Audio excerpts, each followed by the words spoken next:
And welcome, Hoosier fans, to this week's edition of Assembly Call Radio, where each week we discuss the most important IU basketball stories from the past 7 days. This is our 97th edition of Assembly Call Radio, and it is our 429th episode overall of the Assembly Call, recorded on the evening of Thursday, October 11th, 2018. I am your host, Jared Morris. And let's begin this edition of the Assembly Call how we begin every edition of the Assembly Call, and that is with our Hoosier Proud banner moment.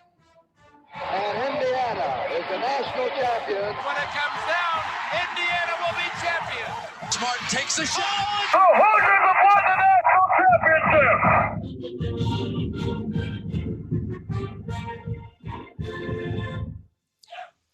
This week's banner moment occurred way back on Sunday, October 6th, when Archie Miller took to Twitter to announce the first gold jersey recipient of the season.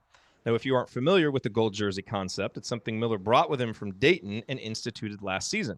It is awarded on a weekly basis to the most productive player in practice based on a set of stats that the coaching staff tracks throughout the week. And this year's first gold jersey winner was, not surprisingly, Juwan Morgan. His victory came on the heels of Miller's public pronouncement of Morgan and Zach McRoberts as this year's captains. And this matters because, as we've discussed often on this show, the best college basketball teams are the ones that have strong internal leadership. Not just top-down leadership from a good coach, but consistent player-driven leadership from the best and most experienced players on the roster. That's Juwan. And he couldn't possibly have set a better tone for his senior season and his captaincy than by going out and leading by dominant example in practice. And by the way, that word dominant, that was Archie's term for how Juwan's been practicing, not mine. There are many questions that will have to be answered in the coming months for this group of Hoosiers to prove that they are contenders in the Big Ten and perhaps even nationally. But internal leadership won't be one of them. It will be interesting to see who can take the gold jersey away from Juwan. My guess is that he'll get pretty comfortable in it this season, which is exactly what you want your senior star and leader to do.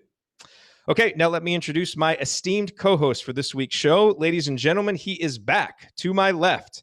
He is the Chris Stapleton of Girls Youth Sports Coaching in Cincinnati, the president emeritus of the Robert Johnson Fan Club, and one of the world's best bracketologists. Bottoms looms over other bracketologists the way 7'3" Kristaps Porzingis looms over point guards. He is Andy Bottoms. And Andy, we're going to get to your Bottoms line, but I have a much more pressing question for you. Will you be attending Joe Lunardi's Bracketology Cruise to Bermuda this May? That was actually what I was gonna lead with. I mean, I think Tansonia and I need to come up with a lower budget version of that that's more affordable to the common man. Given the prices of the aforementioned Joe Lunardi Bracketology Cruise, I'm not sure he may have priced out many of our listeners and certainly me. But you guys aren't making a ton of money with your bracketology content. Is that not shockingly no? But apparently he's doing quite well. Or this cruise is a way to supplement his income. Either way, I did see that, and I was a little bit caught off guard by the fact that something like that would exist, and that there would be enough demand to warrant paying upwards of $1,000 to go on this cruise. But be that as it may, we'll do like a Tansonia and I are going to do like a boat with an outboard motor cruise around like Lake Monroe. That'll be pretty much do a Louisiana swamp tour or something.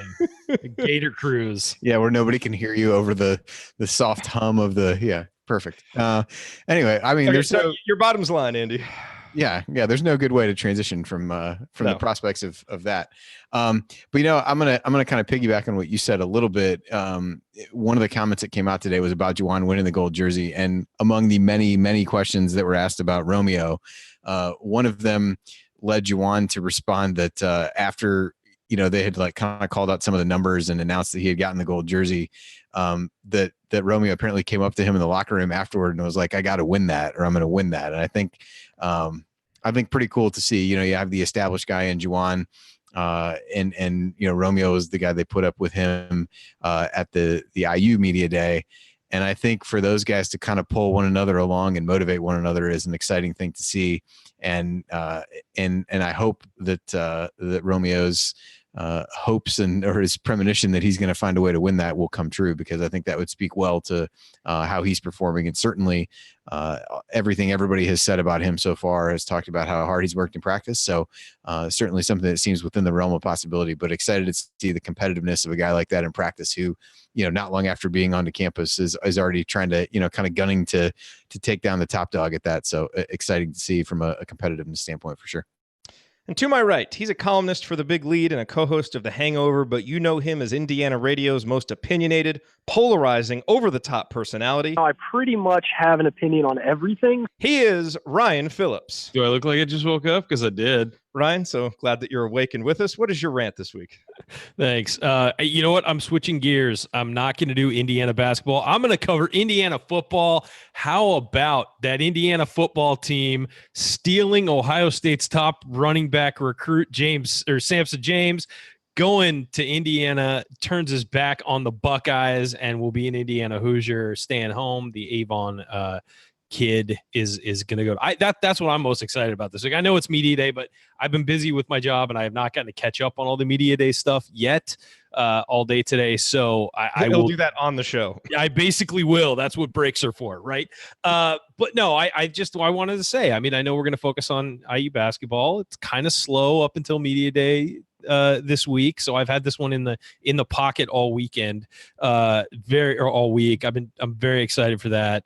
Congratulations to everybody there on the IU football side of things, while we're all focused on basketball. And I thought that was pretty awesome. Turning a 4-star running back, keeping him home. So does that count as our first win over Ohio State since 1988 or 1987? Yes. Yeah. Okay. All right, good. We'll take it. I do like that he flipped after an unofficial visit to Columbus. Like, he went to Columbus. He's like, yeah, no, this isn't happening. I'm going to stay. I'm going to stick with Bloomington. So I thought that was pretty great, but that's big IU news. I'm sticking with it. I think I was justified in going with that. All right, well, here's what we're going to talk about this week. We will talk about Big Ten Media Day and give you some reactions to what we heard there. And then we will give you our preseason Big Ten predictions and really give you an outlook for how we see the conference shaping up the season. And then we're going to answer some of your questions, some really good ones submitted this week. So really looking forward to that segment of the show. All of that coming this week on Assembly Call Radio. Before we get to talking about Big Ten Media Day, I want to remind you about the best way to shop online for great deals on IU basketball and football tickets. Just remember this URL, iutickets.shop. It will take you right to SeatGeek, where you can immediately find the best deals on IU basketball tickets. Plus, you can search for IU football tickets, other sports tickets, concert tickets, and more. As a bonus, you can use the promo code ASSEMBLY to get $20 back after your first purchase. And just so you know, when you use that URL, iutickets.shop, we actually get paid a commission for referring you. So it's a great way to support the show. And by the way, I just looked on SeatGeek before we started the show, and there are still tickets available for every Indiana game, including the Duke game. I'm buying no matter how expensive it is. Well, right now, the best deal for Duke tickets is a single seat in the third row for $767. Feelings have changed. I thought so. On the bright side, there are tickets available for the Chicago State game, the first official game of Romeo Langford's career, for just $16. So do consider those. And when you do, again, use our URL to do it, iutickets.shop, promo code ASSEMBLY for $20 back after your first purchase. Again, iutickets.shop. Thank you. All right, gentlemen. So let's start talking about Big Ten Media Day here. And let's start with the first thing that was announced, which was the preseason all-conference team. Now, they don't do the preseason all-conference team like first team and second team. I guess just all the guys who get votes end up on the team. But there were two unanimous choices, Carson Edwards and Ryan's favorite player from Wisconsin. And then other guys who made... Who's that? You know who we're talking about. Your buddy, Ethan Happ. Cassius Winston and Nick Ward, James Palmer Jr., Jordan Murphy, Charles Matthews from Michigan, Anthony Cowan, and then our very own Juwan Morgan and Romeo Langford, all on the all-conference team. So, Andy, what was your reaction to that? Were there any glaring misses there? And do you like how the Big Ten does their preseason all-conference team? I mean, my general reaction was that it's stupid that they have 10 players on it, but I don't really understand between that and not releasing any kind of formal preseason poll. Apparently the Big Ten very concerned with everyone's feelings. So we can, take solace in that, but I didn't really understand why. So no, it's hard to miss when you take double the number of people that you should. So yeah, I don't know that there were any clear omissions at that point based on who was on there. Shouldn't they just do what they do with the postseason? Do a preseason, just do the first team, and then do just do first team. That's it, and then do a coaches poll and a media poll. Like, how is that hard? I don't get why they do it the way they do. Fair question. I have no. That's why they do the unofficial media poll, which we'll talk about later. Which thank goodness for that. Yeah, I thought if you want a guy who wasn't on there that I thought maybe that I was a little bit surprised wasn't, I guess at least of a team that wasn't represented would probably be like Tyler Cook from Iowa. But I can see why in a lot of these Iowa's not getting a great deal of accolades because they didn't really play defense last year. And Fran McCaffrey's going to be so upset. Yeah. Well, actually, what was funny is Tyler Cook was upset. So he did the little Twitter eyeballs thing when he retweeted that, which was kind of funny. So he's clearly going to use that as some motivation. Yeah. So, I mean, I could see that, but at the same time, it's like if you've got a team full of guys who were there last year that didn't really do anything. So, we've done this before with IU football. It's like, oh, we have this many starters back. I was like, we have this many starters back from a team that won 3 games. You can't really get that excited about it. So, but he might be the one omission. Ease up on IU football. This is a good week for them. Hey, Ryan, one good week doesn't change all that I've seen over the course of time, right? Ryan, let me ask you this. Do you have any problem with a freshman like Romeo Langford, who obviously highly decorated, tons of talent, hasn't done anything at the college level, being a preseason all-conference pick? No, because they're just doing the obvious thing by selecting him. I mean, we all know how good he is and how good he's going to be.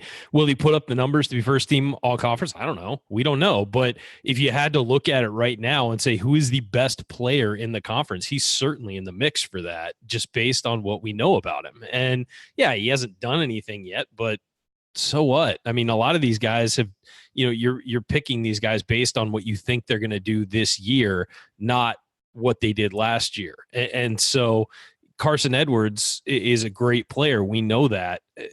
He's really the only guy that can lay claim to conference preseason player of the year based on what he did last year. So yeah, this is all a projection. And if you're projecting Romeo Langford based on what you've seen from him, yeah, he's probably going to be an all-conference player. Maybe not first team, but he's certainly going to be in the mix. I mean, just based on what we know about him.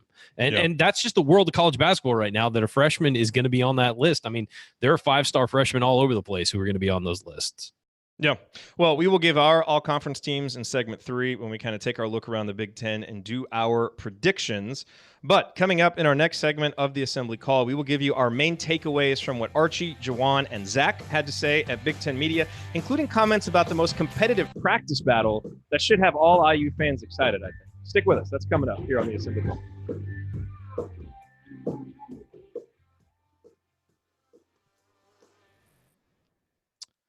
Okay, and that's a wrap for Segment 1. Hello to everybody watching live.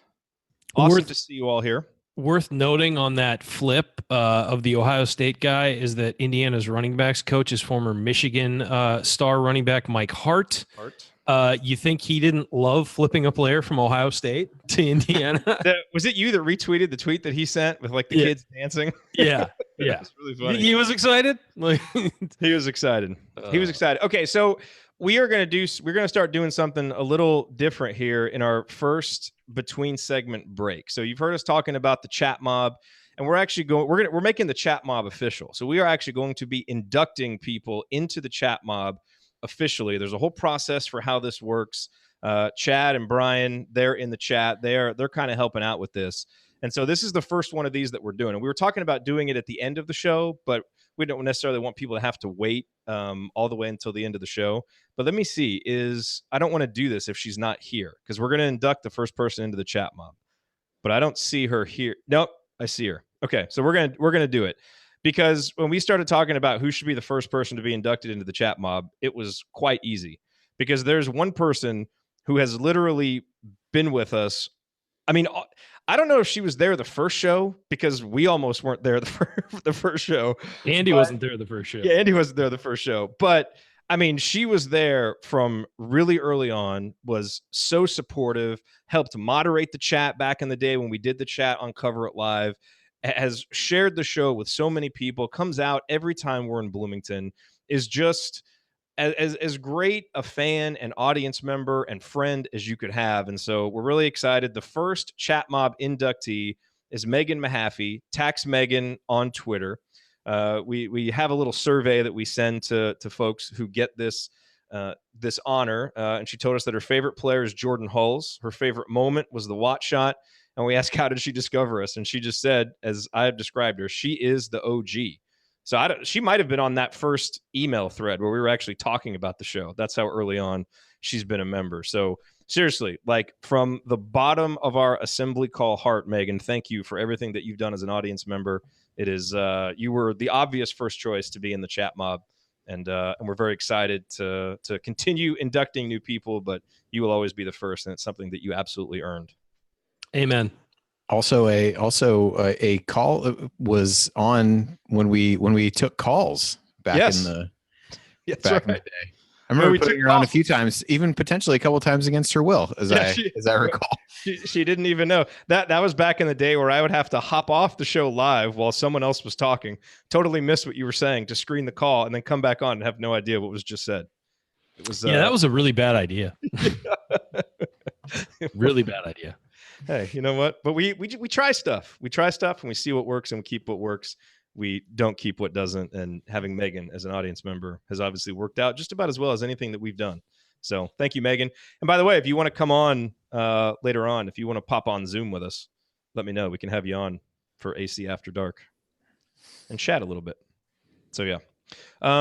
Okay. You guys ready to do segment 2? Yep. Sure. Do we need to prep for this at all? What are we doing? Oh, I need to figure out the time. 12:52. That first segment was 12:52. We're going to talk about takeaways. Okay. So we have 11:08. 11:08. So we've got 10:48. Yep. So 10:48, and then we have to do the outro for this segment. Sweetness. All right. Let's do it. All right, here we go. Okay. There was noise in the background of someone's. I don't know what that was.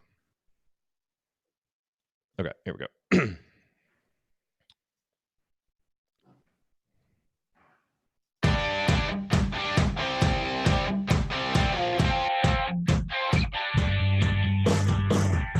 You are listening to the Assembly Call. If you want to get replays of our show, listen to our daily Banner Morning IU news updates, or subscribe to our free IU basketball email newsletter, visit assemblycall.com.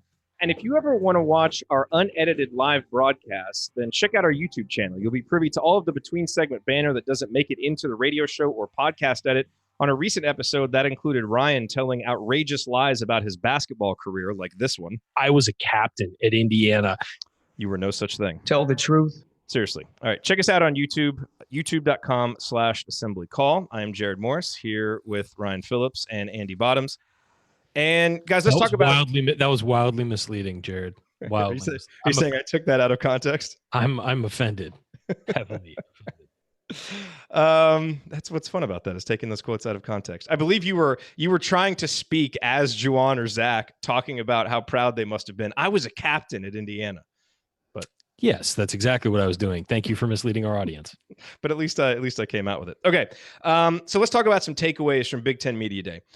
The biggest thing that I took away, and Archie talked about this, Juwan talked about this, was how much Devonte and Rob are competing in practice. And Juwan, actually, he named those two guys. He talked about how those battles have just been really intense, really going at each other. And he talked about, kind of the contrast in their styles, how Devonte kind of has that city game, like Archie has described it. Rob's a little bit more fundamentally sound. To remind people, we're talking about Rob Phinisee, not Robert Johnson. Somebody just texted me and said, Rob? And I was like, Phinisee. Oh, yeah, Rob Phinisee. Okay. Yeah. We're not far enough removed from Robert Johnson's career. I guess not. Yeah. All right, no, that's fair. So, and then Archie brought Al Durham into it, to kind of remind everybody that he's kind of in those battles too. And I thought that was really encouraging, because that is the biggest question mark. And it's not necessarily a question mark because of talent. We know there's ability at the position, but it's not proven. It's a little bit immature in the case of a guy like Phinisee, who's just a freshman. But Ryan, when you hear that and you hear that those guys are going at it, to me, if that carries into the season, that really suggests that we will see better play, more consistent play, because you're going to have to get on the floor. And that's what we've been hoping for. So to actually hear that it's coming to fruition in practice, of all the things I heard, beyond the talk about Juwan being dominant in practice, I think that was probably the thing that had me the most encouraged from the Big Ten Media Day quotes. Well, you recruit, and I know the initial thought is you recruit to have good players, and you do. You recruit to have top-end talent, but you also recruit to have depth, and that depth makes the top-end talent better, and it makes the guys lower on your roster, when they're talented, you make the guys up top better. I mean, even in things like football, when your scout team is good, or has talented players, that makes your first team good. And so I think that hearing that those guys are really going after each other in practice is great, because that means that they're both going to have to get better to beat the other one. They're going to have to find ways to beat each other, find ways to elevate their games. And that's what you want when you recruit guys and when you bring them in. You want guys who embrace that challenge and go after each other, because if practice is really hard and it's really hard going after each other, it's really hard play, then that's going to mean that the game's going to be that much easier when you're focusing on all that difficulty in practice and you're expending all that energy just to win in practice. It means that, things are going to be that much easier when it comes to game day, because you're going to be like, finally, I get to face somebody else, and maybe somebody less talented, and maybe somebody who doesn't fight as hard, and it'll be that much easier to beat them. Andy, what stood out to you about that, or maybe any other quotes that you heard at Media Day? Well, I thought one of the other things Juwan said in that was he talked about, somebody asked him for like a specific moment or something like that where they had gone back and forth. And so he talked about a drill, like a 2-on-2 drill with, going around a ball screen. And so he talked about, Devonte a lot of times last year could just kind of use his quickness and just get around whoever it was, and talked about that Rob had really good lateral quickness and was able to kind of shut him off a little bit and not make it as easy on him. So, and you would hope when you start thinking about the contrast and what you talked about before that Juwan had brought up, it's like, maybe there's some elements of one another's game that they can each employ, because I think somewhere a mix potentially of the skills that they provide and the way they approach the position is a really good one. So, can they pick some things up from each other? Can they really be, kind of competing, but also joined at the hip to be able to learn from one another? And if they can, as you said, that becomes a much more reassuring answer to what any of us would say is really the biggest question for the team heading into the season. And neither of those guys has to be great for Indiana to be great as a team. They just have to be good collectively, because there are other great players and there are other just really good options on this team. So they don't have the pressure where they have to go out and be the guy. But if we can just get solid, consistent play from those guys, that's going to answer the biggest question. So, again, just really encouraging to hear that. And hopefully it's something that, carries forward, not just from the first week of practice, but beyond that. Ryan, one quote from Archie that I thought you would be interested in is he said, if you ask me a guy who could turn the corner and be a different type of weapon than maybe he was last year, it would be Justin, meaning Justin Smith. And so another, kind of positive quote about him. I feel like we haven't heard a ton about him this offseason in terms of like comments from the coaches and that kind of thing. We've certainly talked about him a lot. But that was pretty good to hear. And, again, kind of confirmation of what we've been expecting of him from a breakout type performance. Yeah, I think the most interesting thing for me is going to be how they end up deploying him this year. I mean, I assume he'll be starting, but how are they going to do it? Are they going to have him hanging out on the perimeter? Are they going to have him cutting to the basket more, just straight cuts? Are they going to screen and roll to try and get him the ball as the roll man? Is he going to be shooting more threes? Are they going to just be straight posting him up early in the season? Especially if a guy like Evan Fitzner's in there, does he pull out to the perimeter? Do you put Justin Smith in the post and let him work? I mean, there's really a lot of options, and it depends on where his game's gone. And again, we haven't seen him, so we don't know what kind of wrinkles he added to his game. So I would say I think that is a fascinating sort of look at what's going to happen this year with him. Is, well, what are they going to do with him? And he's certainly a guy who is multi-talented and can really be versatile for IU, and it'll be interesting to see what Archie comes up with to try and deploy him. You're listening to Assembly Call Radio. I'm Jared Morris here with Andy Bottoms and Brian Phillips talking about what we heard at Big Ten Media Day. Andy, I thought Archie was, I don't necessarily want to say that he was, downplaying the team, but certainly with his initial comments when he was at his press conference, he wasn't being overly optimistic, we'll say. He talked about how the guys need to mature. We've got some growing up to do, that kind of thing, and talked about how, we're really, we're at this place where we've got some veterans returning who are ahead of the game, and then we just need to add to it with the 7 newcomers that he cited. And so I thought, that was interesting just in terms of, not wanting to kind of overhype those guys, maybe tamper down expectations a little bit. And, you kind of measure those comments with Zach McRoberts being a captain, his just continued just effusive praise of Zach. And it's real easy to kind of knock Zach McRoberts out of the starting lineup when you start projecting lineups and things. But I mean, every week now, as we get closer to the season, it gets harder and harder for me to see Zach McRoberts not being, a mainstay in the rotation, if not, a starter well into the season. Yeah, I thought, one of the things, I forget how he phrased it about Zach, but it was something to the effect of, he's one guy that no matter what is going to give you everything that he has every time he goes out there, whether it's practice, games, whatever the case may be, and had some other comments that really talked about, being a trusted guy, knowing what you're going to get. And I mean, we've talked about this before. That was one of the reasons that he really has been able to work his way into the rotation these last couple of years, because there were so many times when you looked on the bench and try to figure out, like, who on this roster do you know what you're going to get?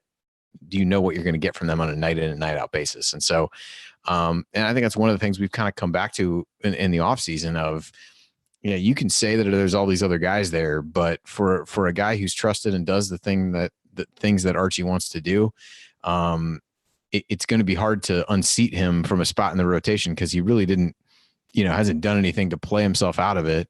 And Archie talked about, how they've really, worked on some of the shooting things they've been able to do in the offseason this year that they weren't able to do last year. And I think this was on the Big Ten Network part, cited both Juwan and Zach as guys who had really improved over the course of the summer and what they'd had those guys doing. And so, if he becomes a bit more, not a scorer, but a guy who's willing to take shots and can knock some down, I think that becomes, kind of a icing on the cake for him. But I agree. I just don't see, based on these other comments, that there's really any way to talk yourself out of him playing, a fairly major role in the team. Hey, did you see his sweet behind the back dribble, step back jump shot in that practice video that was posted? That's something we haven't seen. I did. Ryan, final thoughts here. We got about 30 seconds left this segment. Just final thoughts on, Archie's overall comments on the team and Zach. Yeah, I think, look, Zach's always going to be consistent, and I think that's something you rely on. But one thing I will say about this team, and we're talking about, I don't know how he plays himself off this team. Well, this year there's enough talent that just being himself and not really taking a big leap forward, there's a chance he loses playing time because other guys are going to be more talented. And I don't think that was the case last year. Like we said, you look down the bench, where are you going to go? Okay, Zach.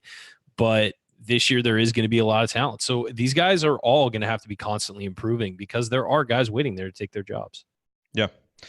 Absolutely. All righty. Coming up, those of you listening on the radio Friday night may be switching over to high school football, so be sure to catch the replay at assemblycall.com. For everyone else, we're going to make our preseason Big Ten predictions next. Stick with us here on the Assembly Call.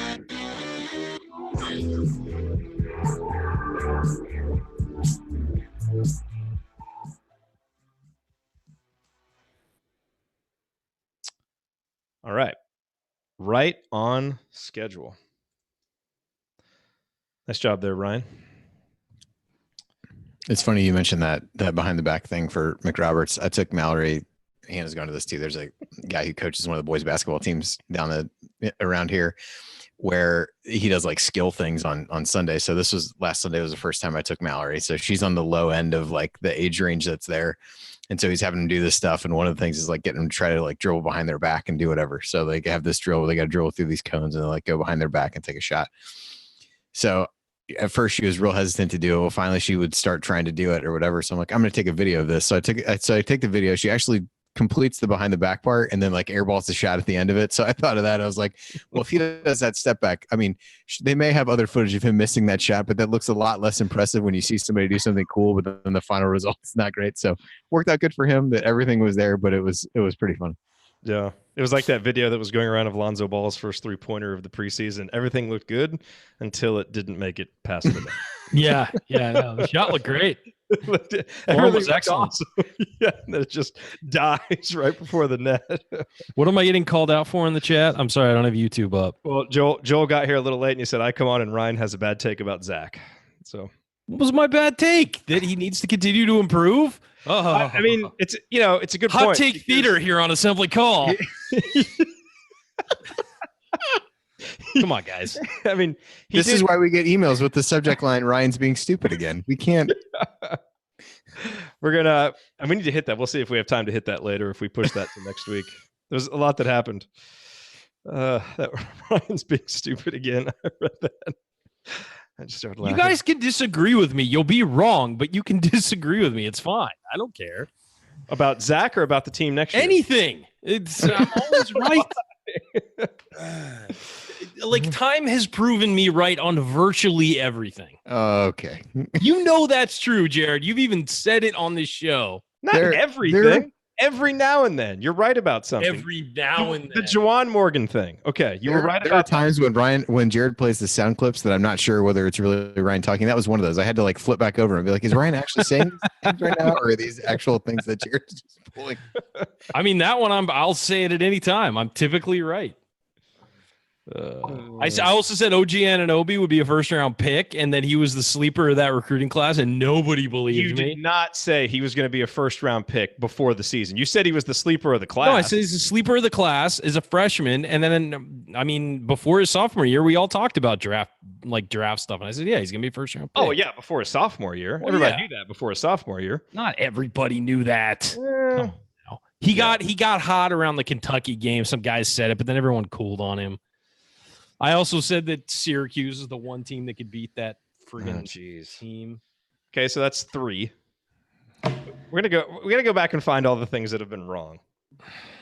Yeah, there's no reason to toot your horn about the Syracuse thing. That was terrible. I mean, I think I said the same thing when Jared was asking me too, but it's nothing to be proud of. I was right though. I said before the pick, I said there were 2 before before the bracket came out. I said there were 2 teams I don't want to play. The only 2 teams that could beat Indiana this year. So Syracuse and Wisconsin. Of course, we got Syracuse. No, it was on a 2-year plan. No, it was on a 2-year plan. He was. No, it was on a 2-year plan. He was, and somebody got in his head. Okay. Ask Tom Crean about that. He'll tell you. Maybe we need to ask Tom Crean about this Adidas guy that he was hugging. Did you see that tweet? No. Yeah, his name got brought up at the trial today. There was nothing specific about it. It was just this guy that was basically laying out dirt on everybody that said he had talked to Tom Crean about, being a help to the program and was at Hoosier Hysteria and gave him a hug or something. I mean, there's absolutely nothing to go on, so it's not even worth speculating about, but it's always a little bit unnerving when you're mentioned in a trial like that. Romeo Langford's name came up the first day too, but it wasn't anything. His name came up as like, these are some names that could come up in the trial. There was nothing specific attached to it. So hold on, I don't anticipate him being involved anymore. I'll be right back. Okay. All right, Andy. So we'll just see how long this takes. We've got plenty of questions, so we can have a longer 4th segment tonight and some good questions too. So we'll go through this. I figure I'll give the results of the media poll real quick just to set the stage. And then we'll do our picks, top 4, all conference team, surprise team, that kind of thing. Tonsoni in there. I've never heard Ryan be wrong. Why are you encouraging this? Why is he encouraging this? I didn't hear anything, so I'm fine. You don't need to hear what I just said. Just guess I'm listening back. Oh, that'll be a first. Oh, man. This was the most ridiculous ordeal of my life. All right. So, I was referring to co-hosting this show. It's so hurtful. The Eagles are up 21-6, Andy. I know. I just saw the thing pop up. Long past Aguilar and then Zach Ertz touchdown. Can we get some basketball, please? Hey, so just one quick thing, just so we establish when you have surprise team on here, we should probably define what constitutes a surprise. If there's, is it like below a certain spot in this poll or? Yeah, I was going to say like lower half that finishes in the upper half. Because there'll probably be somebody from the lower half that finishes. Hold on 1 second. I'm going to mute you guys and listen to what you just said. No, jeez. I mean, I could just tell you if you're going to do that. This is not compelling for the audience. Megan's turning in her chat mob T-shirt. I like that. I like that the one time that he listens to it is actually during the freaking show. And it's something about him. If we just made the title, just go. I was kidding. He would listen to the show. It was a joke, but go. Let's just go. The three of us, we haven't done the show enough together this off season. This is we're working out all our issues. This is like therapy. We got to get ready for the season. Couples therapy. We can't be doing this stuff during post game shows because we don't have breaks. We got to be, got to be on point. All right, let's do it. Let's do it. Okay, there we go. All right, here we go.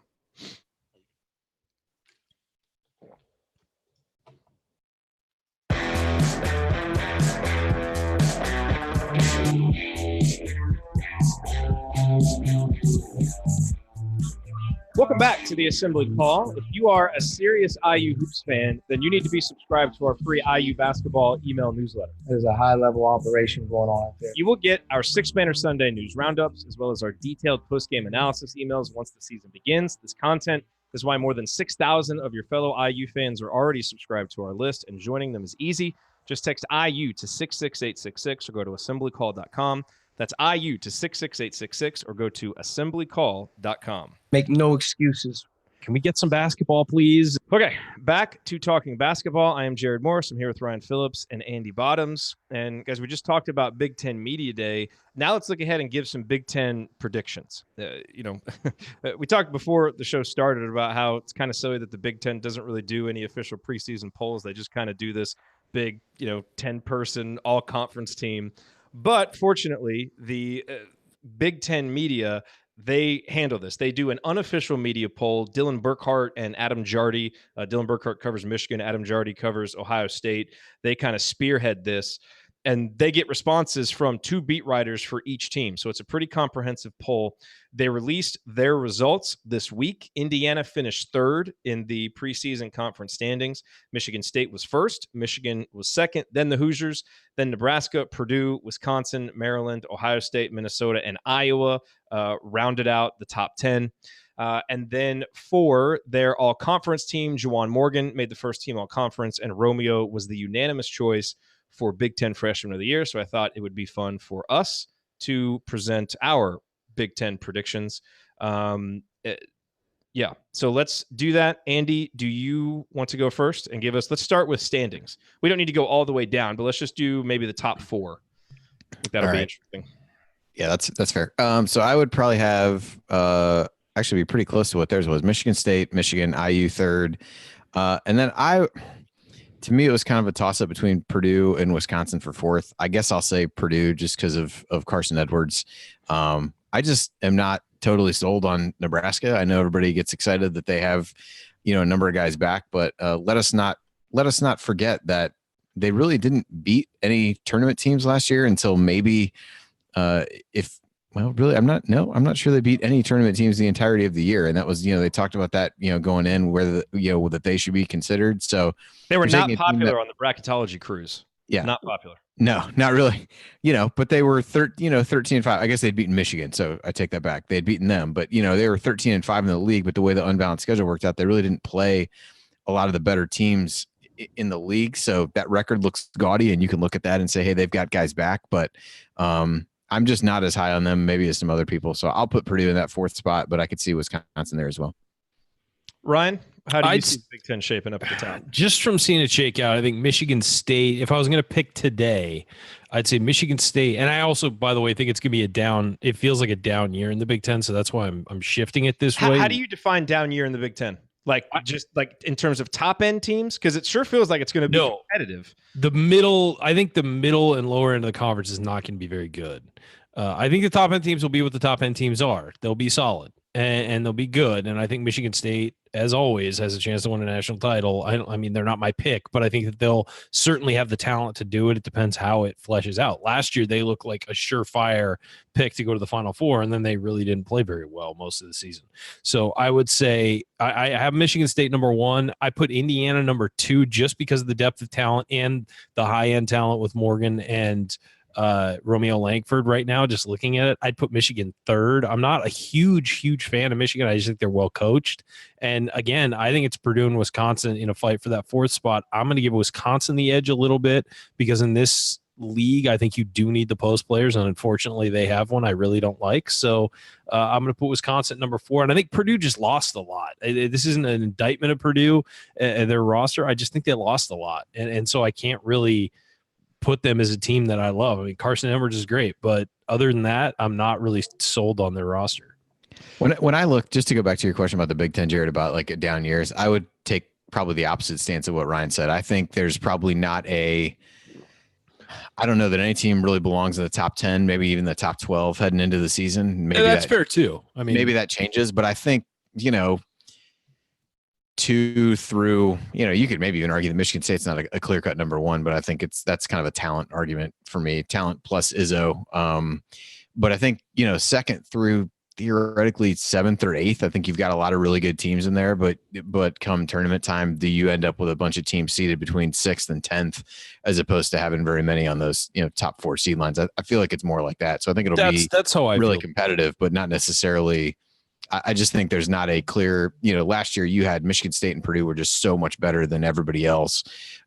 Michigan ended up being the one that went furthest in the tournament, but those were 3 really good top end teams. I just don't think you're going to have one team that even approaches where Michigan State and Purdue was over the course of last year. Yeah. Yeah, I think that makes sense. I look at it similarly to you guys. I picked Michigan State first. I think they have a lot of questions, but they've got experience back, and they've got a really good point guard in Cassius Winston.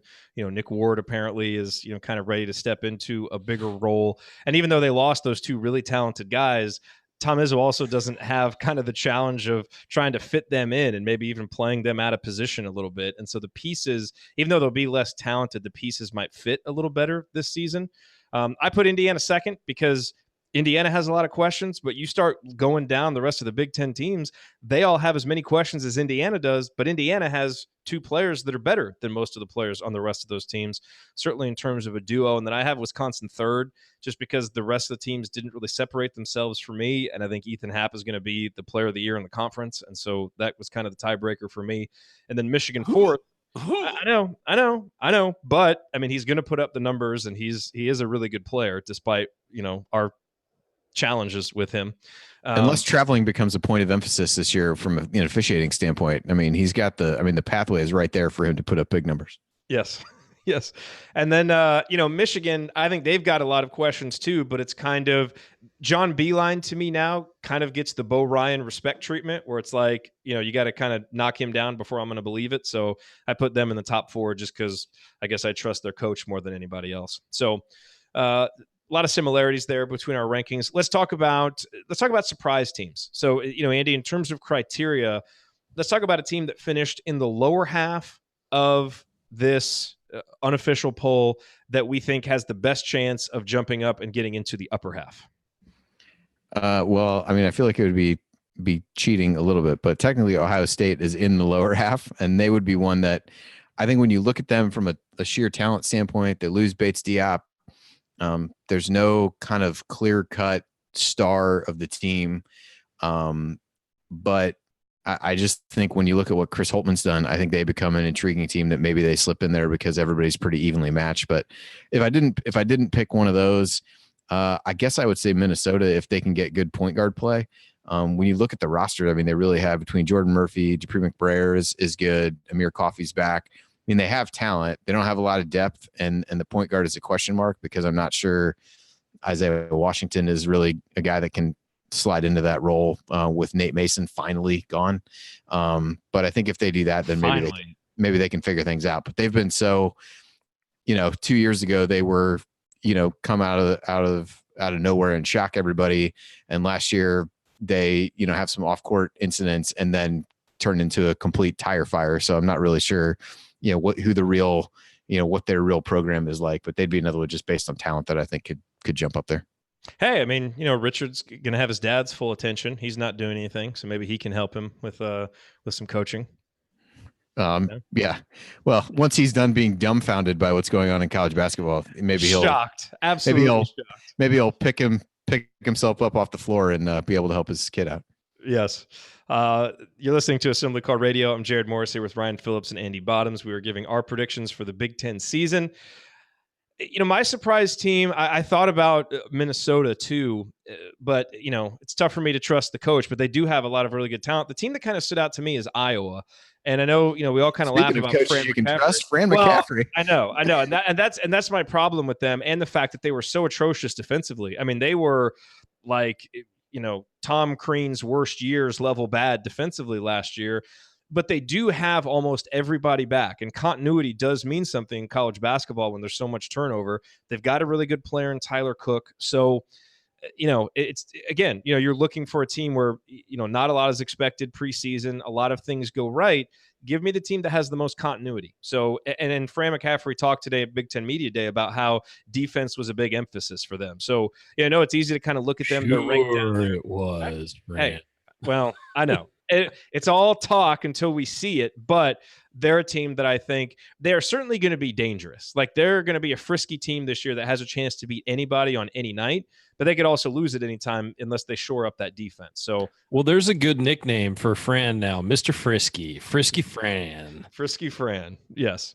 Someone mark that one down. We'll come back to it. And Ryan, you're choosing Rutgers, so yes, of course, Rutgers, the surprise team. No, hey, I would say I think you guys make a good case for I need to get deeper into it with the lower tier teams. I've really studied the top end of the conference because I feel like that's who Indiana's going to be competing with. But I would say Maryland, Ohio State, Minnesota, and Iowa are the four. One of those four teams is going to jump up. It really depends on the continuity and the leadership and who grew over the summer. I mean, we don't. That's the hard part of projecting is we don't know who has gotten better, who's taken over a leadership role, who has, really asserted themselves. And the team that can find a leader out of those four teams is the team that's going to jump up and surprise people. And it's one of those four, I think, for sure. And they just have to find somebody to sort of coalesce around. And you think you do, I mean, as Andy pointed out with Chris Holtmann in Ohio State, I mean, he did it last year out of nowhere. And I have a hard time thinking that he's not going to figure out something this year with that group. They also had a supreme, they went from, kind of out of nowhere to having the player of the year in Keita Bates-Diop, and they don't have a guy like that to build around this year. True. So that's but maybe they do because he came out of nowhere, as you said. I mean, do they have but he was a top recruit. I mean, he at least had for sure is what I mean. So yeah, for sure. It's just a question of, whether somebody can step up and fill, even if it's two or three guys, fill those shoes. And we'll have to see because, again, we haven't been in the locker room with those teams this summer. Yeah. All right. So let's finish this up by talking about our all-conference teams. So, Ryan, we'll let you go first with this. Who are and we're just doing 5. So no cheating and putting all the good players on the all-conference team like the Big Ten does. Pick them all. Just fill out a roster like you're handing out scholarships where you can just have as many as you want. I would say Carson Edwards. I would say probably Cassius Winston, Juwan Morgan, and Ethan Happ. Is that 5? That's 5. That's right? 4. Oh, and Nick Ward. I thought I had said Nick Ward on the all-conference team. Yeah, okay. I'll put him there. I think he's gonna have a big year. He is. Okay. Interesting. Andy? I think that I think Happ, Edwards, Winston, if you think Michigan State's going to win the league, because somebody would certainly be from there. And I think he seems to be the obvious guy from an efficiency standpoint, from a, kind of running the team standpoint. And Juwan, like, I feel like those are kind of no brainers. And so then it kind of comes to, for me, it was Romeo or James Palmer Jr. just because he put up big numbers for Nebraska. If they end up being as good as people think they would be, you have to think it would be him. Charles Matthews would be the Michigan guy you'd consider. So I will, because I know what yours is, I'll say James Palmer just to be a little bit different. But those were kind of the guys it came down to for me. I think you've got kind of 6 guys for 5 spots in my head based on who you think is going to be there. And if Palmer puts up numbers like he did last year, I think he actually was a first-team all-conference guy a year ago, if I remember correctly. So kind of stands to reason that maybe he would get that again.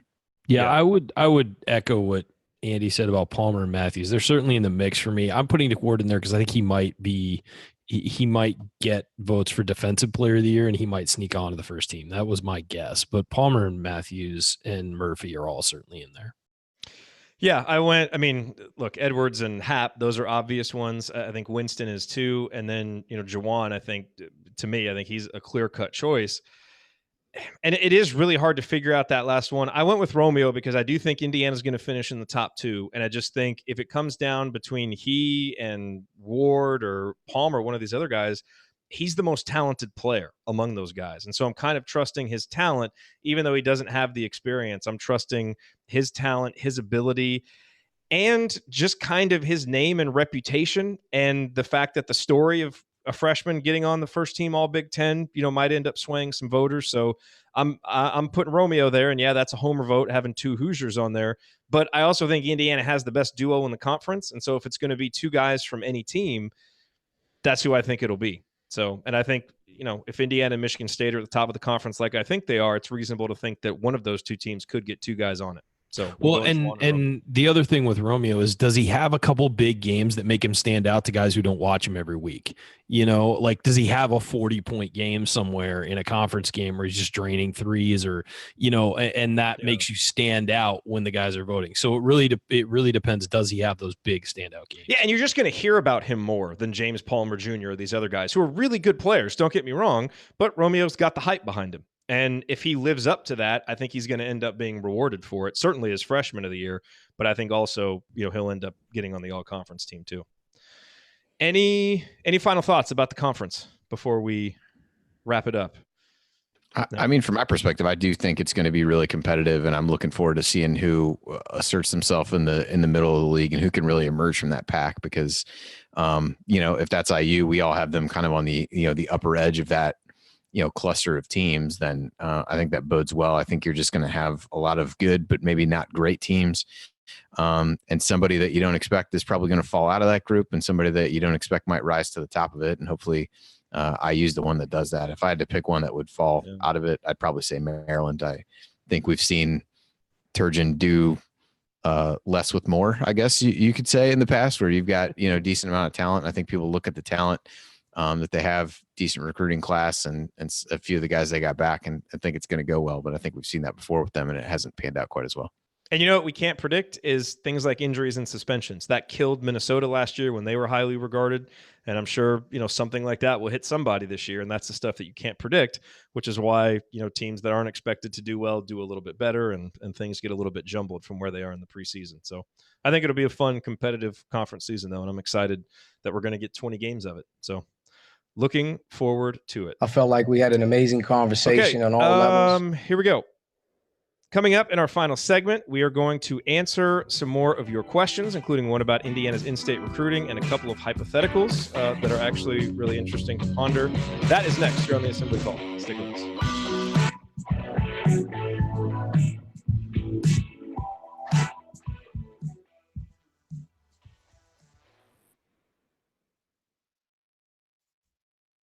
Did the music play? Yeah, I heard it. Why didn't I hear it? That's weird. I'm glad I didn't. Did you know you hit a Archie thing? Yeah, I meant to. The amazing conversation, right? Yeah, but you talked over it. That's because I couldn't hear it. I wonder why I couldn't hear that. It came out and you talked over it. So. Oh, well, that's very strange. Okay, let me see what's going on here. 17. So that segment was 17:11. I felt like we had an amazing conversation on all levels. That's weird. Yeah, we heard that. Yeah, I know, but I can't hear it. All right, well, just don't use it for a while until you figure that out. Yeah, no. Well, no, but I like to be able to hear the music. Oh, geez. Somehow my computer picked up my Bluetooth headphones. It was coming out of my Bluetooth headphones. That's random. Don't walk around with a Bluetooth earpiece in, Jared. You look like a jackass. It's not an earpiece. They're actual headphones. I'm kidding. I know. Okay, so hang on. I felt like we had an amazing conversation on all levels. Okay, there it was. That's strange. I wonder why it only picked up that, but I could still hear you guys. It's weird. Did you guys see the guy from the Weather Channel almost get killed by a 2x4 yesterday covering the hurricane? Jeez, no. He almost got speared by a 2x4 flying by him. It was just, you know what? No, nobody needs to see you getting blown away and rained on. Just stand in a hotel room with a window and point out what's going on. Like, why? He ought to be fired. Yeah. People do love that, but At some point, he pinned himself against a wall, and then, yeah, I mean, dude, seriously. Like, what's the point of that? 155-mile-an-hour winds. We can't hear you anyway. Like, that is the most popular post over the last 2 days of the big lead, by the way. Oh. Jim Cantor almost killed by a 2x4. Hard-hitting work you guys are doing. Right? That's the thing. That's right. I saw. Was that Kyle who posted like? Yeah. He does an in-depth expose and gets 100 views, and then spends 2 minutes on the most ridiculous post and gets 1 million. It's like, that's pretty much right. That's my job, folks. Try to create interesting, fun, in-depth sports content for you, and none of you want to read that. You just want to see a Weather Channel man almost get killed by a 2x4. They'll let anybody write stuff online. It's true. It's true. They will. Okay, Andy, I believe we have 10:47 left for this segment, if my math is correct. So we have 28 minutes in total? Yeah, 28 minutes. And we were 17 what? Well, no, we're at 41:13 overall. Okay. Yeah, and we have 52 minutes for the show overall. So 10:47. So we have 10 minutes. 10:48, right? Yeah. Got it. 10 minutes and 11 seconds for this. Okay, so we got a question on voicemail, so I'll play that. It's about in-state recruiting. We can hit that pretty easily. And then I like these two hypotheticals, so we'll hit these hypotheticals. Okay. Is one of them what happens when Ryan is wrong ever? I mean, like you had that because you had that. What was the? It was like something about me being stupid. The email. Are we gonna hit that too? No, because that's actually a good conversation. Like I think that actually warrants a segment. It just didn't really fit this week. Okay, so that's fine. Okay. Yeah, no, I like that. I like that conversation. All right. Okay, let's hit these. Here we go.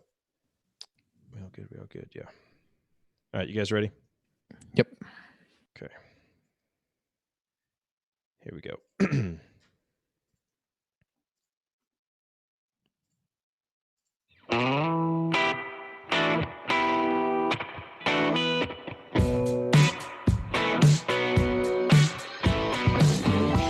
You're listening to the Assembly Call. We are wrapping up another week of talking IU basketball. I'm Jared Morris here with Ryan Phillips and Andy Bottoms, and it's our fourth segment, so that means it's time to take your questions.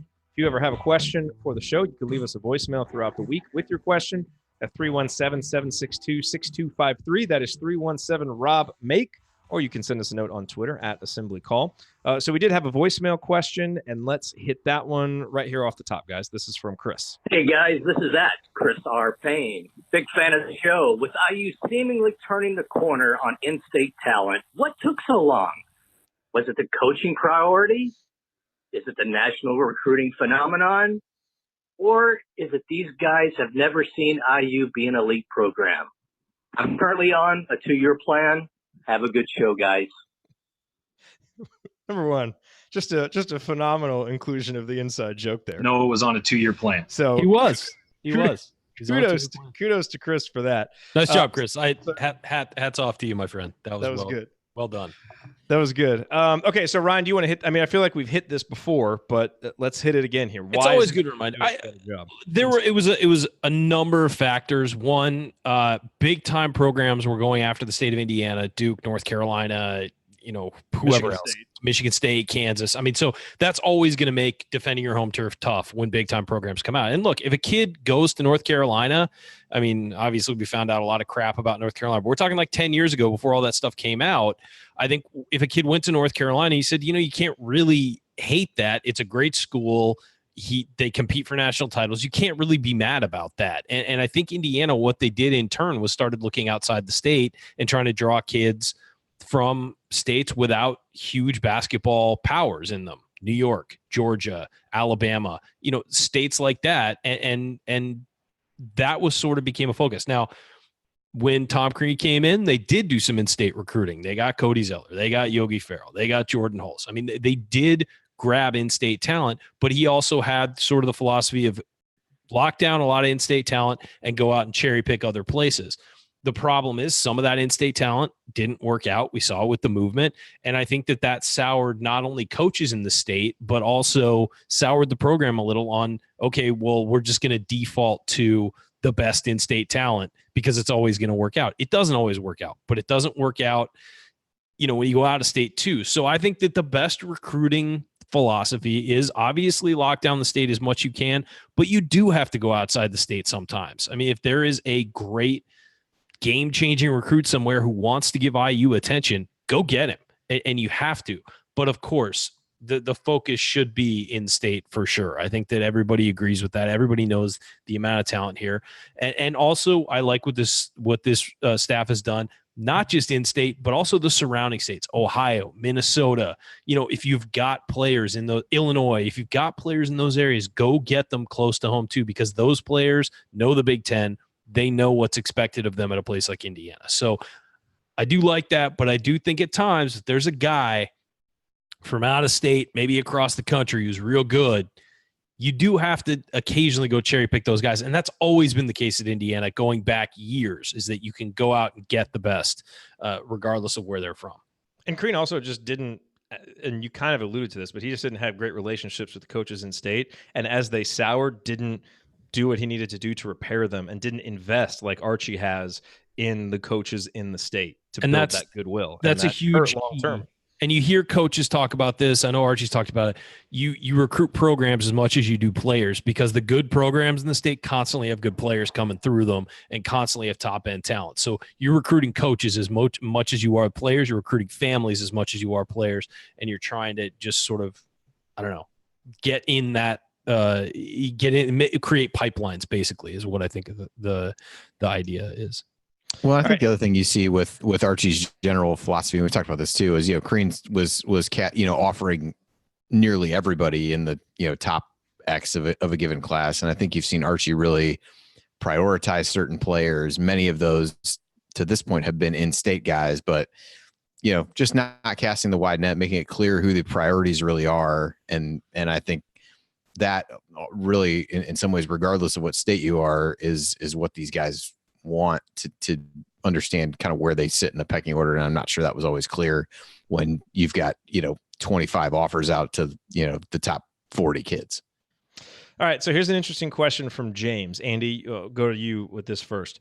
Would you feel better about the track of the program if this year we basically won every game in which we reasonably were close to being favored, but lost most of the marquee matchups, or if we took down a surprising, a few surprising big teams, but also had some head-scratching losses in there, assuming identical records at the end? Which kind of composition of schedule and results do you think would be a better sign for the future of the program?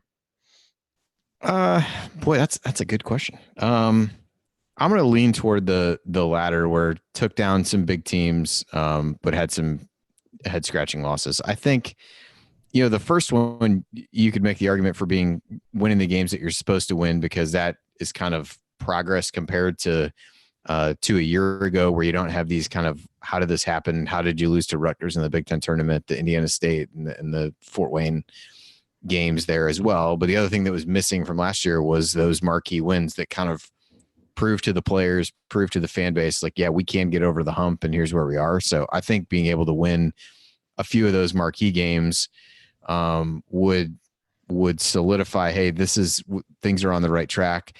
And I think with the team as young as you're going to have this year, Archie made a point to bring that up to everybody that he talked to today. There's basically 7 newcomers on the team. I think you're in some ways almost bound to have some of those head-scratching losses anyway. So I'll take the latter and go with the highs that will have a few lows accompanied to it. Although my demeanor in post-game shows may not match that if it actually plays out that way. But See, look, obviously we want both, but I actually think I would rather have the more consistency, beating who you're supposed to beat, if I have to choose one of these, because I think the talent is going to continue to improve. And so we will be favored and supposed to beat more teams moving forward. So if we can prove under this coach with this program that we just take care of business, I think we'll be expected to take care of a lot more business in the future. And so to me, I would feel better about that than the other if I had to pick one, just in terms of feeling better about the progress. I have an idea.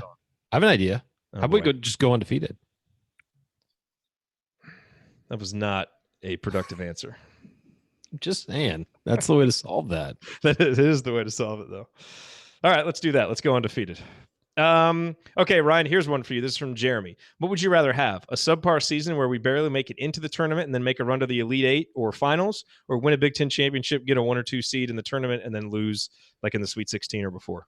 None. How about neither of those? No, we have to make tough choices. Win a Big Ten championship. It's always win a Big Ten championship. I think that's the most important thing you do every year. I mean, yeah, of course, winning a national title is what you want to do, but it's so rare to make those runs and to do things like that. Your goal every year should be to win the Big Ten championship, and then whatever happens in the tournament happens. Yeah, of course, I want to make a run to the Elite Eight, but I want to win a Big Ten championship. You get to hang a banner for that. You get to put up, whatever. Like that's. Big Ten supremacy is the most important thing to an Indiana fan, and a national title is just the amazing thing that can happen once in a while, and it's so rare to get there. But you want to compete and win a Big Ten championship every year, and I think that for me takes precedent over making a run to the Elite Eight, which is great, but unless you're winning a national championship, I don't care about anything but Big Ten championship. I want to win that Big Ten championship. My impulsive side wants to say the run deep in the tournament, just because given the context, because we haven't had that. It's like, we've been capped at the Sweet 16. But in general, I agree with you. Winning a Big Ten title, that's something that stays forever. You won the Big Ten title. So my more prudent side would probably end up siding with you on that one. Andy? Yeah, I think it becomes maybe a different answer if you say to the Final Four, but the Elite Eight, like there's really only one difference in like tournament wins between these two scenarios. So I would side with the Big Ten championship. Maybe I'm taking these two literally, but I think that, winning a Big Ten championship this season in Archie's second year would just send such a positive message that, you kind of build up a little equity that, okay, well, maybe you only made it to the Sweet 16, but, things are really on a good trajectory versus if you're barely squeaking your way into the tournament, then I'm not sure how great you feel about the season as a whole. And while certainly teams can, get lucky and go on a run. I think I would definitely take the latter. Hopefully that doesn't contradict my answer to the prior question. All right, Ryan, yes or no question, because we're about out of time. Worst case scenario, inconsistent point guard play. Do you see a scenario where Romeo gets minutes at the point guard for a large portion of any game this year? If the other we've said this a lot. Archie does not have a married to point guard thing, so I think that you'll see Romeo bringing the ball up anyway. And yeah, if things are inconsistent with the other guard, then yeah, I think that you can rotate to a different setup there. Yes or no? Yes or no? That's not a yes or no question. That will do it for us on this week's episode of the Assembly Call. If you want to see us do the show live and be part of the live chat, join us at assemblycall.com on Thursday nights for the live broadcast of our Assembly Call radio recording, or you can always subscribe to our podcast by searching for Assembly Call wherever you listen to podcasts. And don't forget to go to assemblycall.com or text IU to 66866 to join our free email newsletter. Thank you for listening. We will be back to talk IU hoops again with you next week. Until then, keep your elbows in and your eyes on the rim. And go Hoosiers. Thank everybody for coming out. All right, I got to get out of here, folks. Thank you. All right. So we're a little over on that segment. I like that. Here's a yes or no question. That's not a yes or no. Give it a yes or no answer on a non-yes or no. Didn't I say, will Romeo play any significant minutes at the point guard? Yes or no? And I said he won't because there is no straight point guard on this team. Right. Hence, you went past the yes or no part. It's a very simple instruction. Actually, but see, you know what? That's like the problem there is the point guard, because you're throwing the ball to a guy in a position where he can't do anything with it, because giving you a yes or no option, you like some space to operate. You like to, explore the space with your answer. So I should not have done that to you. I take responsibility for that. I appreciate you taking the. Sorry, I'm getting texts. I appreciate you taking the responsibility there. It was your fault. I agree. I will take that. I will take that. All right, I gotta go get to work. No AC after dark. You don't have any fun stories for us here? Not this week. I'm sorry, guys. I hate to disappoint you guys. You guys have stories of your lives. Can't you? My daughter had ear tubes put in today. So her first surgery, she did very well, I would say. Mama You're just handled going it to very depress well. people now. No. It's a happy thing. She's been having some pressure build up in her ear. Now she can hear better. She can sing more on tune because she likes to sing. No, it's a great day. Her parents can be fine now. They don't have to, with her singing in tune, not out of tune. Yeah, no, it was walking around with a tuning fork. Like, no, this is right. It worked out perfectly. So I guess the question is, Megan, do you have Zoom? Because if you have Zoom, you can pop on with us. Brian may have to leave. Andy may have to leave to watch his. You don't even have to get Zoom. You just have to sign on online. Yeah, you don't have to. Yeah, you don't have to get Zoom. Yeah, I just use the link every time. Yeah. All right, I do have to go, guys. Thanks. We will talk. Well, to you guys, I'll talk to you guys next week. To these guys, we'll text. We will. Later, guys. Are you gonna be here next week for next week's show? I think so. I have to check the schedule, but I think so. Okay. I believe that's a yes. Yeah. Okay. But I'll let you know. Okay. Later, guys. Thanks everybody for listening. Sounds good. All right. Let me send Megan the link to this real quick. Megan, I'm going to email you this link. You can hop on with us. Let me send this. What's the score of the Eagles game, Andy? 24-6 at halftime. Nice. I saw Sudfeld's going to be back at the Iowa game. Yeah, timing of that works out pretty good since they play tonight. He was actually active tonight, which was a little bit weird. Usually he's the third quarterback and not active, but they had all three of them active tonight, which was a little bit strange. Interesting.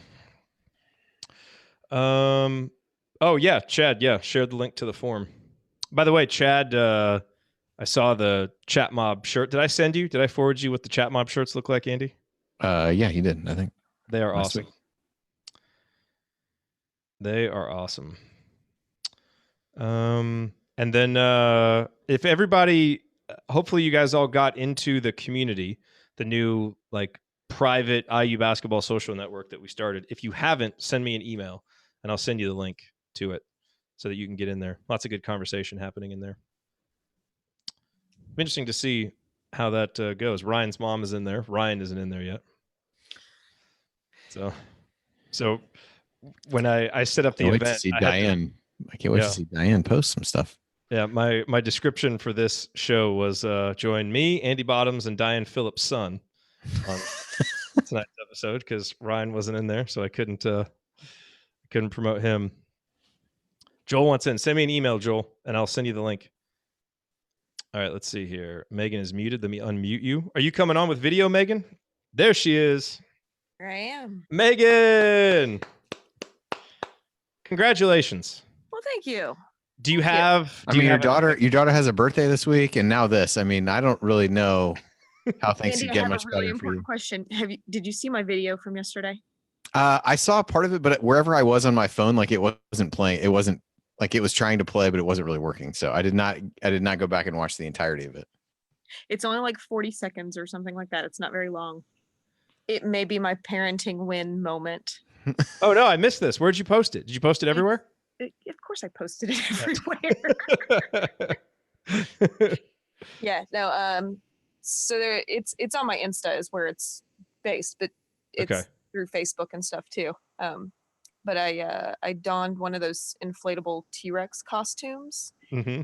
My daughter turned 15, chat mobbers. Nice. She turned 15 yesterday. And so I surprised her after her cross-country practice in one of those T-Rex costumes. I popped out from around a corner and doused her in silly string. So it was it was a lot of fun. The girly squeal was awesome. Very nice. Was that did you? I like how the part that I did see. I like how whoever the kid was that was in front of her did not notice anything at all about So here was the thing. That kid hung out for 10 minutes waiting to see the whole thing go down. He just kept walking back and forth. Okay. That made sense. I was like, did this kid not notice that somebody was in this costume? Okay. There are so many kids who didn't. I have other footage of all these other kids walking past me because they're all coming up through that sidewalk there. And I was trying to record from my phone, and that ended up not playing out well because your arms are only about 4 inches long in that thing. But I couldn't believe how many kids just walked by and had no idea that I was standing there, because those things really are like, they're like, I don't know, 6'6", 7 foot tall. They're not small costumes. That may have been the best money I've ever spent. So I think one of the things that we can do here during these induction nights like now is we can take some questions from the chat. This is kind of a chance for chat mobbers to grill chat mobbers here with questions. So it's okay. Josh has a very easy one for you. Notice he did not mention this to you, Megan, before he extended the invite to come on. We're still developing all this. We're still developing all. Megan knows how the show really goes. Good at helping with development. This is what because we just do stuff. Like we do stuff and we kind of ask questions later. So Josh wants to know what your favorite all-time assembly call memory is. I would have to say probably the first meetup. Yeah, at Yogi's. Yeah, it was just really great to get a chance to actually meet people face to face and just kind of really get to make some different connections. It's different in real life than it is in this kind of an environment. Yeah. So was that Yogi's mom was at the second one, right? The first one and the second one blend together for me. I know they do. And the problem that we have, of course, is that Big Ten season and tax season have this really dramatic overlap for me. And in fact, this week's not a whole lot better. It's extension deadline week. Everybody who didn't finish their stuff by April has until Monday. So, I'm back to huge piles of stuff on the floor at the office and working through mountains of things. But I'm thinking that was the first one, that Doc Libby was at the first one. Because how many have there been? 3, right? 3. We had Yogi's, and then the tap. I think it was the first one. I think it was the first one because I had to work later. So literally, like, she was leaving when we were getting there. Yeah, so I think you're right. Zero opportunity to have that part of that interaction, but. Yeah, because if there's only 3, he would have been there for that one. So it would only and when she came, he was still playing. Yeah. Yeah, and that was OG's freshman year because we always talk about how big he looked when we went to that game, and that was the first game that we had all gone to together because we got the tour from Jeremy Gray and then went out there. So that was it. That was it. Okay, here's a question I want to ask. Well, first of all, did your mom get her T-shirt? I don't know. It was shipped, so hopefully she got it. I know.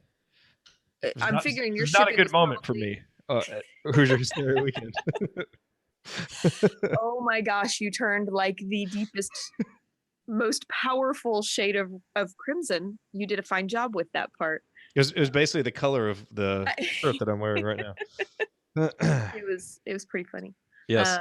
But I would expect that it probably should show up anytime. I know I got my shipping notification on my chat mob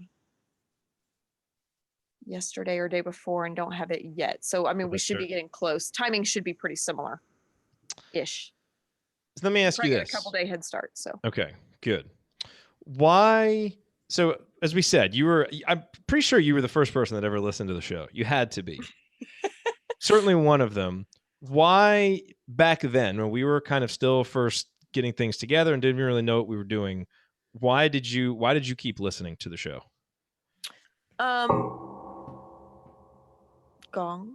The connections. I mean, it really came down to the chemistry that the 3 of you have is hilarious. Like I really just enjoy a lot of that. The genuine hatred that we have. The genuine hatred. Across over there. Genuine hatred and ship. Yes, we get it. I parent teenagers. It's like my house, right? It's kind of that love-hate thing that you get. That should be the tagline.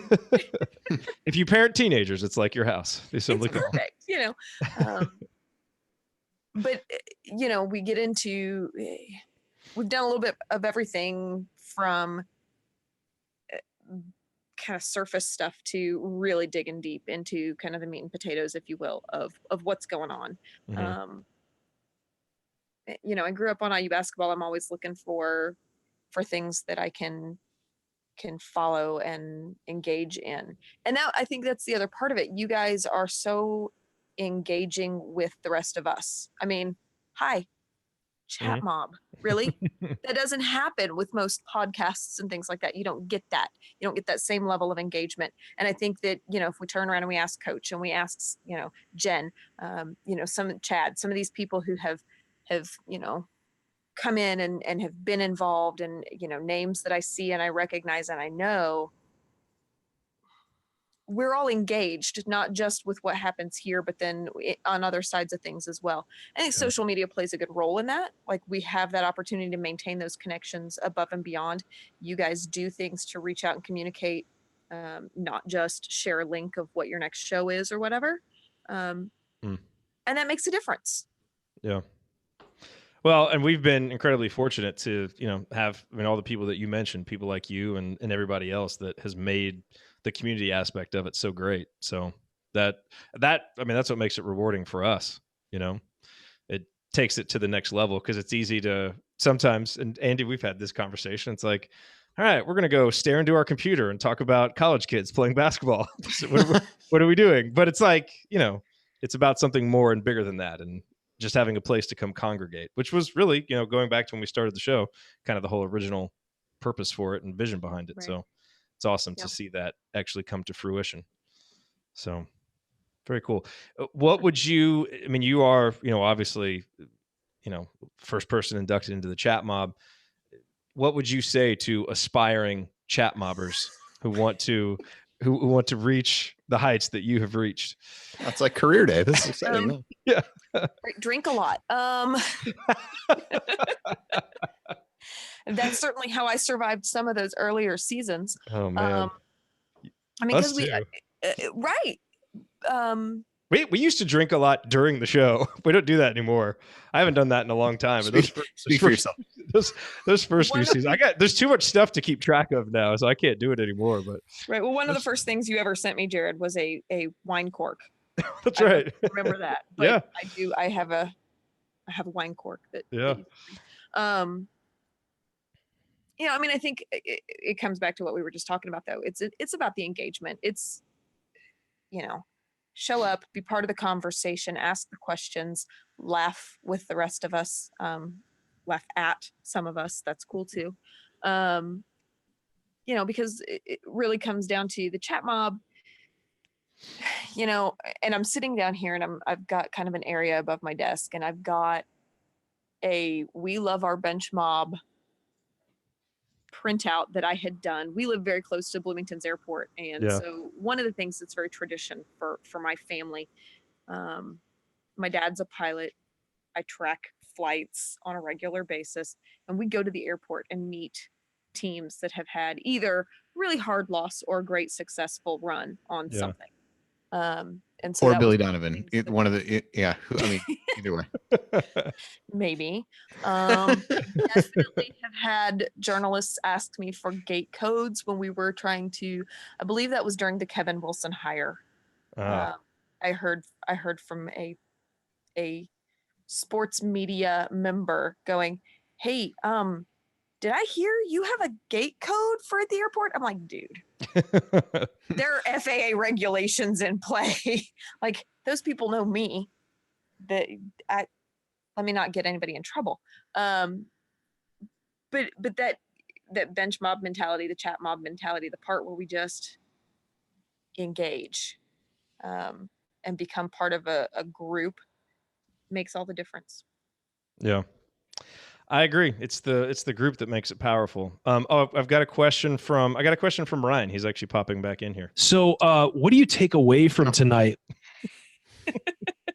I'm going to start a thread in the message boards with the Ryan's Wrong thread, and we're going to try and kind of counting on the chat mob to help clip these kinds of highlights and pull stuff in so that we can come back and go, Ryan, what were you thinking?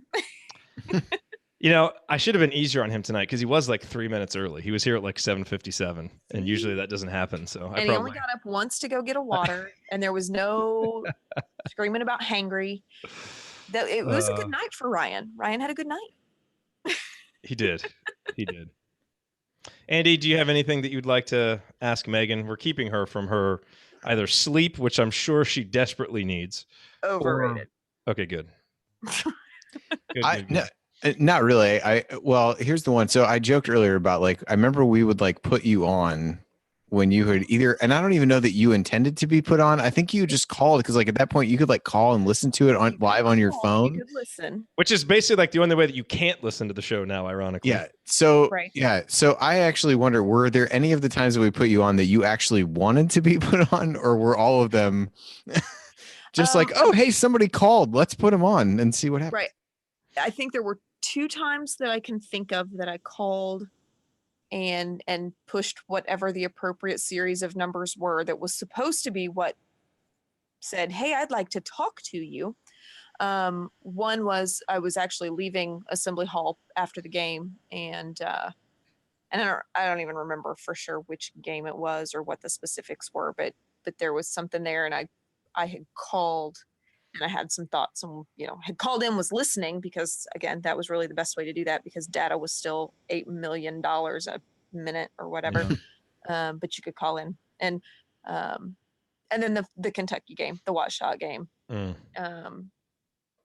Yeah, that's just funny because it was like a succession of calls for a while because Andy couldn't be there. And Andy called in. He was watching it at Luby's, I think, or something, or he stopped at a Luby's. No, I had to work. No, I had to work. That was, I think you're thinking of a different game. Although I don't know what Luby's is. That concerns me a little bit.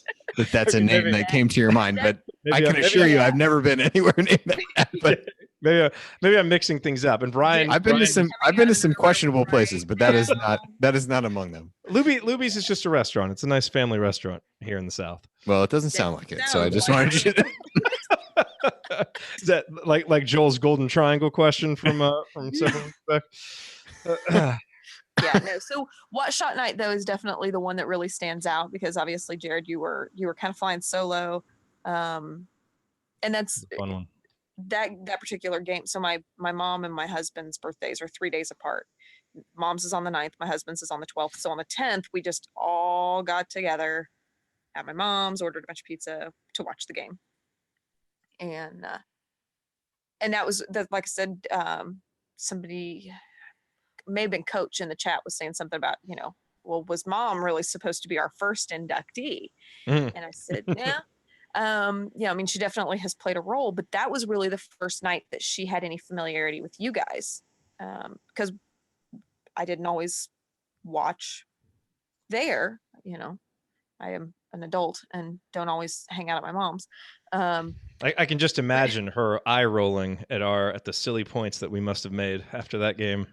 No, I don't know that was necessarily. Well, I mean, this is a woman who literally screamed herself into a black eye that night. I don't know that there was any eye rolling at anything anyone else did. And if there was, it was outside the scope of what should be acceptable. But, so I know that was really kind of when she got started, as far as listening and kind of participating. And even at that, she was kind of hit and miss depending on whether or not she was able to attend a game, that kind of thing. So. All right. Couple more questions for you. All right. I gotta run. So Megan, thank you. Congratulations on this monumentous achievement. And we appreciate your support in all seriousness. I know I joke around about it, but no, it's awesome that you are one of the first ones that we remember. And those are the things like you said about the meetups that are cool, being able to meet you and your family and everything else. So, yep. So appreciate it. And thanks for joining us. I'll watch the rest of this. I'll watch the rest of this later. This was the most ridiculous ordeal of my life. All right. Okay. So couple more questions for you, Megan. Okay. So, I know why you became an Indiana fan. I mean, you've grown up with Indiana basketball, knowing your mom. As I've gotten the chance to meet her, I don't really think you would have had an option to be anything but an Indiana basketball fan. Right. Why do you still care so much? Like, what keeps you, beyond just the inertia of you've always been an IU fan, like, what keeps you being like a next level IU fan where you really care, where you want to go to the point of meeting the guys at the airport, participate in chats like these around the team? Like, why? Well, I mean, at this point now, some of it still is a lot of that inertia, and maybe it is for a lot of us, I suppose. I think that's part of it. But at this point too, there again, I've got 3 kids, and I don't know that that they're ever necessarily going to be able to have the same experiences that I did, I mean, I really did get a lot of amazing experiences because of the connections that existed for me when I was a child. And I think you can relate to those kinds of things. There are experiences that I got to have in my youth that my kids don't get those same experiences, but I want to try and give them as many of those opportunities as I can. I have one son that I think is going to be able to take some really good, I hope will take some really good advantage of the sports media program here at IU. Yeah, we were talking about that. Yeah, I think it would be a really great opportunity for him. And so I want to try and keep him as engaged in a lot of that stuff as I can. He enjoys it.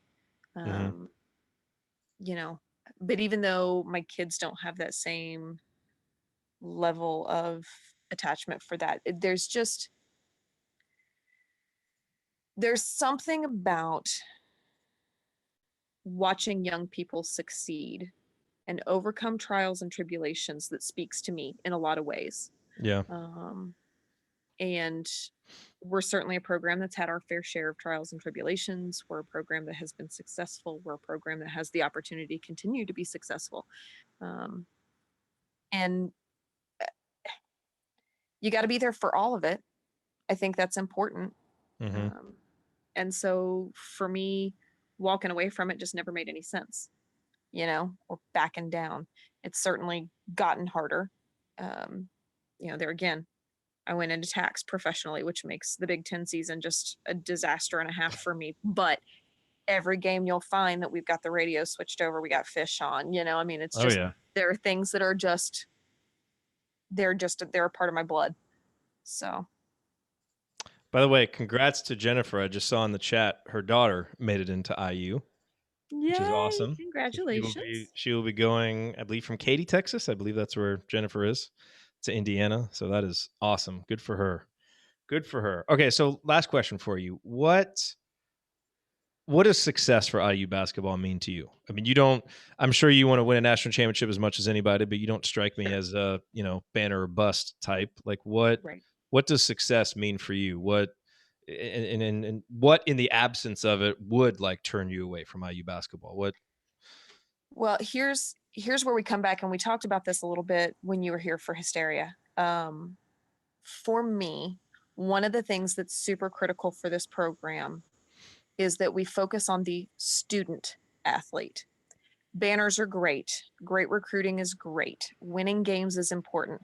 But the thing that I really always have wanted our program to remain somewhat focused on at a higher level than most is the opportunities that we're providing these young men as they come in to play this game. The opportunities we're providing them for the rest of their lives. These are kids that can come out of here with Kelly School of Business degrees. They can come out of here, they can come out of here with anything and everything and could go out and own the world. And that doesn't happen if you're in a program where you're showing up for cross stitching and you're only showing up for the final exam, and so I think, the APYs are important. I hate coach knows this too. We had a whole pre-Hysteria powwow at Louis, and I hate the idea of testing and scoring and ranking and things along those lines when we're talking about academics. But what I want to see more than anything is these kids not only be successful on the court, but be successful in the classroom, and then be successful humans out in society. Today, and you may have seen it showing up in my Twitter tonight, I keep getting all of these posts where Victor Oladipo is being touted as some sort of hero because he held a door for a lady at the Chick-fil-A. Really? Yeah. That doesn't seem like something that would be on the Victor Oladipo good guy radar. That just seems so. That seems like a pretty average Joe kind of thing to me. Yeah. And I almost worry that says a lot about our society as a whole, that somebody holding the door for the little old lady with a walker, regardless of who it is kind of a big deal. But the flip of that is just those little everyday things. Yeah. And being good people out there in the real world. That's what I want for our program. More than anything else, I want us to be putting good people back out into the world when they're done here. I want them to be able to speak well of our university, speak well of our community, and be good people out in the world. I agree with that. That's good. And that's why you cheer for a college team as opposed to just cheering for a professional team. Well, and it's why I'm kind of particular about the college team I cheer for. Because, I mean, I know you guys were talking about there's some court stuff going on where maybe some of the college teams are not as good at putting good people in there. You know, we had some shaky moments in there where we maybe hired a cheater and then seemed surprised when he cheated. You know, that really happened. That really did. It really did. Good Lord. You know, but it is one of the things that I, you know, with the limited exposure that I still have within various things, parts of the programs and different things like that. I think we're still there. We're still a program where those ethics matter. And there's a lot to be said for that. I agree. Kent in the chat said that he would expect Victor to sing to the lady while opening the door. Come on, Victor. Yeah, I'm not sure. I'm trying to think if he was, you know, like holding the food. Apparently she didn't recognize him, but her husband did. I don't know. Seriously, like it's a big freaking deal in my Twitter feed that Victor Oladipo held the door and somebody took a picture. And, he does it all. Right? I mean, he is exactly what you were talking about, though. He's like kind of the pinnacle of that, you know? Super, super great guy. The one thing that I could say that always hurt my heart just a little bit with Victor is he outed Marnie Mooney's engagement before she had a chance to tell everybody. He was so excited for her. Oh, really? He tweeted it. And she was like, okay. Oh no! Did he know that she was trying to keep it under wraps, or just? Well, it wasn't like she was working real hard to keep things under wraps. Like it happened on like a Thursday or Friday, and she kind of was spending the weekend, telling family, and went to Coach Crean and was, you know, shared it with him and with Joni, and you know, some of those kinds of things. But there were some other folks that I think she was still hoping to get that message to personally. Yeah. And he shared it with, I don't know, 600,000 of his closest friends or some such nonsense. Oh, Victor. But it was all in love and enthusiasm, you know? Yeah. What are you going to do? Well, that is a good note to end on. I'm so glad that you came on. That was cool. We're going to, hopefully we can do this with all of these, chat mob inductions, which I know kind of sounds like a silly thing, but I think it's kind of awesome. And I think it's really fun. I think it's cool. And I think it'll be a good way to get to know everybody. And, you know, I think, you know, some of us, you know, some folks like you have been around at this for a long time. And this is, it's certainly special to us. So that's why we want to take this time, and hopefully it makes the people who have meant the most to our show feel special. So that's what we want to have happen. So thank you for coming on here and sharing your thoughts. And I look forward. I hope we're going to see you in March, right? That's the plan. Good. You are on my calendar. Good. And in fact, I was at a meeting the other day with where they were talking about some other stuff, and they were scheduling different things. And I was like, that day just doesn't. That we can't do that. That day's not going to work for anything that you want to do. I got to see some friends that day. Yeah, we've got stuff going on. That's right. That is right. Awesome. Well, thank you. Good luck with the rest of tax season. Absolutely. Thanks very much. And very excited for you with the tubes, because if you've been dealing with the ear issues, it's like flipping a switch. It's a total game changer. Good. That's what the doctor said. So, and she was a champ for the surgery. So far, all has been well. Yeah. All has been well. All righty. Well, thank you, Megan. Thank you, everybody, for being here and for hanging around so long. This is great. I'm going to go get this show posted. All right. So we will see. Yeah, we'll see you guys in the community. If you're in the community, if not, send me an email so that I can give you the link. And otherwise, we'll see you guys on Thursday. Have a good week, everybody.